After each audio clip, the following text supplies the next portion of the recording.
forgive me. Thank you. I love you. I am sorry. Please forgive me. Thank you. I love you. I am sorry. Please forgive me. Thank you. I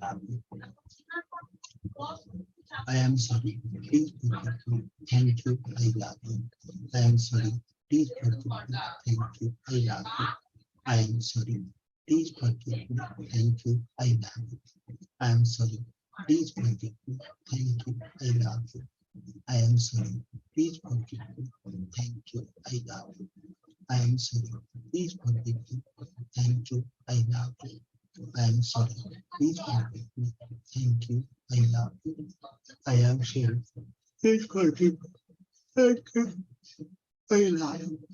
I am sorry. Please forgive me. Thank you. I love you. I am sorry. Please forgive me. Thank you. I love you. I am sorry. Please forgive me. Thank you. I love you. I am sorry. Please forgive me. Thank you. I love you. I am sorry. Please forgive me. Thank you. I love you. I am sorry. Please forgive me. Thank you. I love you. I am sorry. Please forgive me. Thank you. I love you. I am sorry. Please forgive me. Thank you. I love you. I am sorry. Please forgive me. Thank you. I love you. Please forgive me. Thank you. I love you. I am sorry. Please forgive me. Thank you. I love you. I am sorry. Please forgive me. Thank you. I am sorry. Please forgive me. Thank you. I love you. I am sorry. Please forgive me. Thank you. I love you. I am sorry. Please forgive me. Thank you. I love you. I am sorry. Please forgive me. Thank you. I love you. I am sorry. I am sorry. Please forgive me. Thank you. I love you. I am sorry. Please forgive me. Thank you. I love you. I am sorry.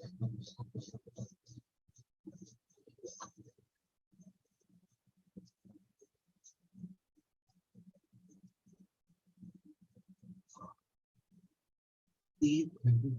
Thank you. I love you. I am sorry. Please forgive me. I am sorry. Please forgive me. Thank you. I am sorry. Please forgive me. Thank you.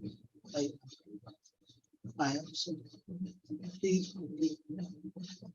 I love you. I am sorry. Forgive me. Thank you. I am sorry. Please forgive me. Thank you. I love you. I am sorry. Please forgive me. Thank you. I am sorry. Please forgive me. Thank you. I love you. I am sorry. Please forgive me. Thank you. I love you. I am sorry. Please forgive me. Thank you. I love you. I am sorry. Please forgive me. Thank you.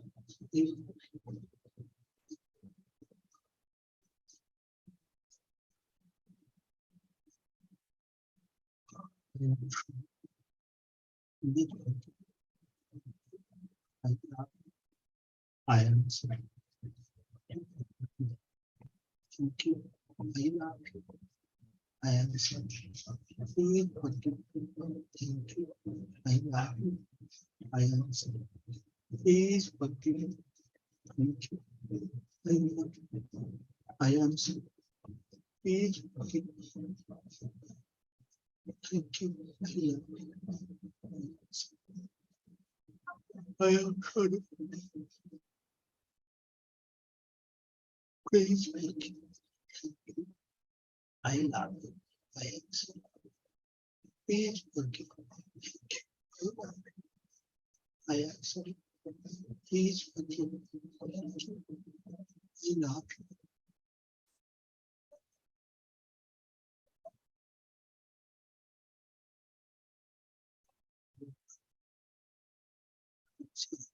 Please forgive me. Thank you. I love you. I am sorry. Please forgive me. Thank you. I love you. I am sorry. Please forgive me. Thank you. I love you. I am sorry. Please forgive me. Thank you. I love you. I am sorry. Please forgive me. Thank you. I love you. I am sorry.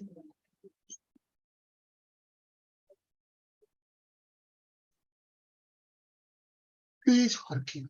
Thank you. I love you. I am sorry. Please forgive. Thank you. I love you. I am sorry. I am sorry.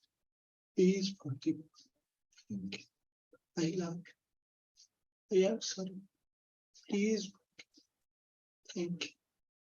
you.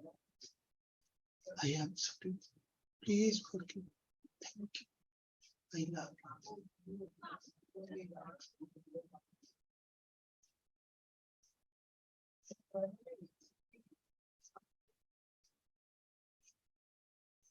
I am sorry. Please forgive. Thank you. I love you. I am sorry. Please forgive. Thank you. I love you. I am sorry. Please forgive. Thank you. I love you. I am sorry. Please forgive. Thank you. I love you. I am sorry. Please forgive. Thank you. I love you. I am sorry. Please forgive me. Thank you. I love you. I am sorry. Please forgive me. Thank you. I love you. I am sorry. Please forgive me. Thank you. I love you. I am sorry. Please forgive me. I love you. I am sorry. Please forgive me. Thank you. I love you.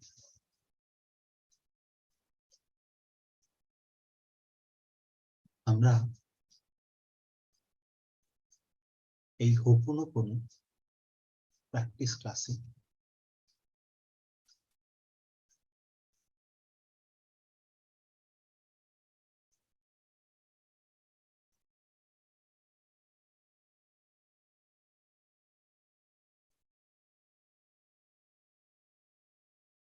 আমরা এই হোপোনোপোনো practice ক্লাসে যেটা করব সেটা হলো প্রথমে 108 বার হোপোনোপোনো chanting করব। এবারে আমরা করি আসুন।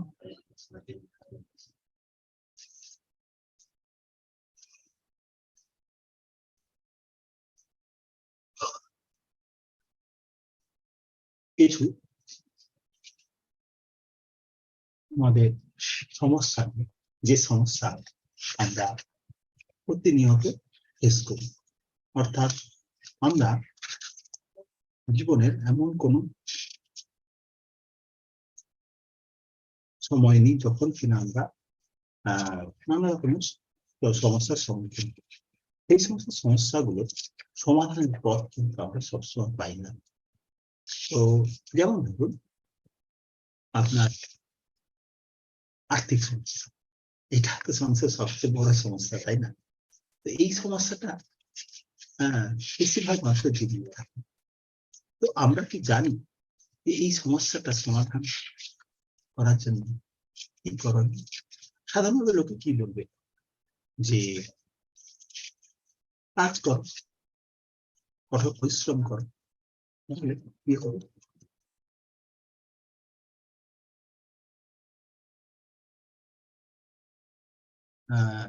কাজ করো তাহলে কি হবে না, প্রচুর ইনকাম হবে। কিন্তু কাজ তো সবাই করি, কাজ করলেও তথাকথিত ভাবে সব সময় আমরা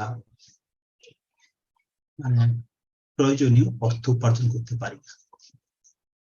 কেন না, আমাদের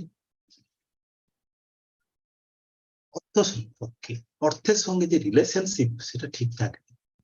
অর্থাৎ অর্থ সম্পর্কে আমাদের ধ্যান ধারণা, আমাদের ইন্টারনাল বাধা করে কি সেই অর্থকে আমাদের জীবনে আসতে বাধা দেয়। কিরকম ভাবে? না, আমাদের ভেতরে অর্থ উপার্জনকারী চিন্তা ভাবনা ঠিকঠাক থাকে না। আমরা ভেতরে যে শক্তি আছে, সেই শক্তিকে পূর্ণরূপে বিকাশ করতে পারি না। সঠিক জায়গায় আমরা স্মার্ট ওয়ার্ক করতে পারি, সঠিক জায়গায় আমরা অর্থ ইনভেস্ট করতে পারি না, যার ফলে আমাদের জীবনে সবসময় আয়ের যে ব্যয় বেশি হয় বেশিরভাগ মানুষের ক্ষেত্রে। কিন্তু এক শ্রেণীর মানুষ আছেন যাদের হাই ভাইব্রেশন রয়েছে, যাদের চিন্তা উচ্চ, যাদের ভেতরে ল অফ অ্যাট্রাকশন রয়েছে, তারা করে কি তাদের সুচিন্তার দ্বারা বুদ্ধিকে কাজে লাগিয়ে এবং ডিভাইন পাওয়ারকে কাজে লাগিয়ে তারা এমন সমস্ত অ্যাকশন নেন, যে অ্যাকশন গুলো কিনা আমাদের আরো বেশি করে অর্থ আসতে সাহায্য করে। সোজা কথা যে আমরাই আমাদের ভেতরে অর্থ সম্পর্কে ভ্রান্ত ধারণা, ভুল ধারণা, লিমিটেড ধারণা করে রেখে আমরা কিন্তু নিজেদের চিন্তা ভাবনা কর্মোদ্যোগকে আটকে রেখেছি। আমাদের ভেতরে যে অসীম শক্তি লুকিয়ে আছে, অর্থ উপার্জন করার, অর্থকে সদ্য ব্যবহার করার, সেই শক্তিকে, সেই শিক্ষাকে, সেই জ্ঞানকে আমরা ম্যানিফেস্ট করতে পারছি না। যার ফলে হচ্ছে কি না, আমাদের ভেতরে তথাকথিত ভাবে যে অর্থ আসছে না, আর অর্থ এলো সেটাকে রাখতে পারছি না, সেটাকে অপব্যয় করে ফেলছি, সেটাকে ভুলভাল জায়গায় ইনভেস্ট করে ফেলছি। সাধারণভাবে আমরা কেউ চাইবো না যে আমরা অর্থের দাস হয়ে থাকি। আমরা চাইবো অর্থ আমাদের প্রচুর পরিমাণে থাকুক, এবং অর্থাৎ abundance of money and wealth আমাদের চাই, যাতে কিনা আমরা জীবনের সমস্ত দিকে আমরা যেন অন্যকে সাহায্য করতে পারি, আমরা যেন দান করতে পারি, আমরা যেন সেবা কাজে অংশগ্রহণ করতে পারি, আমরা যেন স্পিরিচুয়াল ডেভেলপমেন্টের জন্য মানে অর্থ ব্যবহার করতে পারি, ইত্যাদি ইত্যাদি। তো জগতে কিন্তু সম্পদের অভাব নেই, কিন্তু অভাব আছে আমাদের ভেতরে, আমাদের চিন্তা ভাবনা, আমাদের কর্মোদ্যোগে, আমাদের যে ইন্টারনাল বাধা। অর্থাৎ আমরা আমাদের মনের যে পূর্ব সংস্কার দ্বারা অর্থকে যেন আমাদের জীবনে আসার পথে বাধা তৈরি করে রাখি। অর্থাৎ সোল লেভেলে, আমাদের আত্মার লেভেলে আমাদের অনেক ইম্পিউরিটিস থাকে, যেগুলো কিনা আমাদের কর্মোদ্যোগে বাধা দেয়, যেগুলো অর্থ আগমনে বাধা তৈরি করে। যেমন ধরুন, আমরা ভেবে রেখেছি কি না অর্থের মূল, অর্থের মূল নয়, অর্থ ছাড়া কোনো কিছু হয় না, তাহলে অর্থের মূল হবে কেন? অর্থ অনর্থের মূল, এই কথাটা ব্যাখ্যা করা যেতে পারে এইভাবে যে অর্থকে ব্যবহারের সঠিক পদ্ধতি না জানার ফলে আমরাই হচ্ছে আমাদের অজ্ঞানের দ্বারা অর্থকে ব্যবহার করে অনর্থ ডেকে আনি। এই জিনিসটা যদি আমরা বুঝতে পারি, তাহলে কিন্তু আমাদের জীবনে অর্থ সম্পর্কে ভুলভাল ধারণা থাকবে না। তো এই ভাবনাগুলো, আমাদের ভেতরের যে পূর্ব সংস্কার আছে, অর্থ সম্পর্কে আমাদের নেগেটিভ অনুভূতিকে দূর করার পদ্ধতি কি না, পদ্ধতি হচ্ছে একটি প্রাচীন পদ্ধতি, যার নাম হোপনোপনো। সেটা আমাদের সোল লেভেলে যে বাধা আছে সেটাকে মুক্ত করবে, এবং আমাদেরকে কিন্তু অর্থ উপার্জনের সুন্দর চিন্তা, সুন্দর কর্মোদ্যোগ গ্রহণে সাহায্য করবে। অর্থ আমাদের জীবনে আসতে থাকে, এবং সেটা আসা শুধু নয়, যা আসবে সেটাকে প্রয়োজন মতো খরচা করে জমা রাখা, তাকে ইনভেস্ট করা, এবং অর্থকে ব্যবহার করে আরো অর্থ আনা, আরো সেবার কাজে ব্যবহার করার পদ্ধতি আমাদের শিখতে হবে।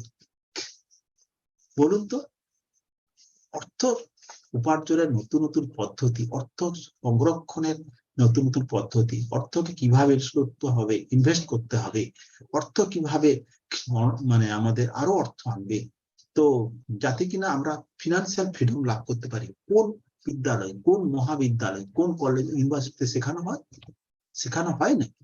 শেখানো হয় না বলি আমরা অধিকাংশ মানুষই অর্থের চিন্তায় বা অর্থ মানে উপার্জনের জন্য সবসময় স্ট্রাগল করে যাচ্ছে। এই স্ট্রাগলের কোনো শেষ নেই। আছে আছে আছে। তার জন্য আমাদের নিজেদেরকে আগে পিওর করতে হবে। তাই বলে অর্থ কৃত্রিম বা অর্থ লোভী হওয়ার দরকার নেই। অর্থ ভালো মানুষদের কাছে আসলে তারা সুন্দরভাবে সেটাকে প্রয়োগ করে সমাজের, দেশের উন্নতি করতে পারবে, ভালো কাজে লাগাতে পারবে। আজকাল পিওর মানুষের অভাবে, চিত্ত শুদ্ধ মানুষের অভাবে অনধিকারীর কাছে প্রচুর অর্থ চলে যাচ্ছে এবং সে অর্থ তারা পুঞ্জীভূত করে রেখে আমাদেরকে মানুষের সমাজের উন্নতির পথে বাধা হয়ে থাকছে। অতএব অর্থনৈতিক এডুকেশন আমাদের সবার দরকার। আমার এই চ্যানেলে আপনারা সেই সম্পর্কে আপনারা পাবেন, বিশ্বাস করুন, পাবেনই পাবেন। আমি নিজে কর্মোদ্যোগী হয়ে ঈশ্বরের কৃপাতে, শ্রীগুরুর কৃপাতে আমি এসেছি আপনাদের সেই কাজে সাহায্য করার জন্য। আজকে আমাদের ভিডিও এই পর্যন্ত থাকুক। ভিডিওটি শেয়ার করুন, সাবস্ক্রাইব করুন, লাইক কমেন্ট দিন, যত পারেন শেয়ার করুন, যাতে কিনা আমি আপনাদের এই যে শিক্ষা, লাইফ স্কিল এডুকেশন, সেটা আরো বেশি করে শেয়ার করতে পারি আপনাদের সঙ্গে। ঠিক আছে, আজকে এই পর্যন্ত থাক। Thank you for watching this video.